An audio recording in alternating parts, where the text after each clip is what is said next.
Humingi tayo ng update sa pagputok ng Bulkang Bulusan. Makakausap natin ngayong umaga si DOST PHIVOLCS Director Teresito Bacolcol. Good morning po, Director Bacolcol.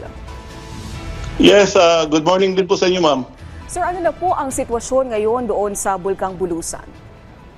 Pagkatapos ng eruption kanina, hindi na po ito nasundan. Tama po kayo, may eruption din na 4:36 to 5 a.m. Umabot po ito ng 24 minutes. And may mga reported ashfall po tayo sa mga ilang barangay around Bulusan Volcano. Ito yung barangay Cogon and Bolos sa Irosin and barangay sa Puting Sapa, Guruyan, Buraburan, and Tulatula Sur sa may Huban. Kamusta, Director, yung mga residente? Meron po bang mga inilikas?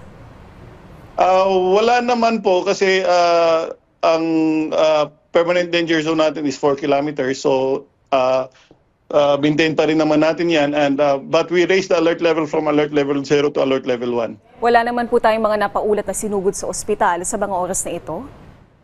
Wala pa naman po so far. Wala pa namang nag-report sa atin na may mga nahirapang huminga dahil sa abo.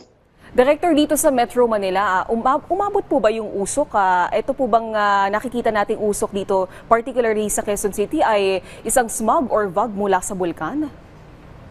Hindi po to masyadong malayo po yung Bulusan Volcano para makaapekto po sa Metro Manila.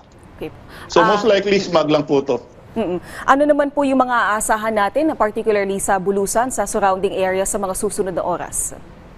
Okay, we will watch Bulusan Volcano closely and again, yung phreatic eruption kanina may be succeeded by similar eruptions in the following days or following weeks. So again, that's the reason why we're advising our residents na maging vigilant, huwag po silang pumasok sa 4-kilometer permanent danger zone. Okay po, maraming salamat po, Director Bacolcol.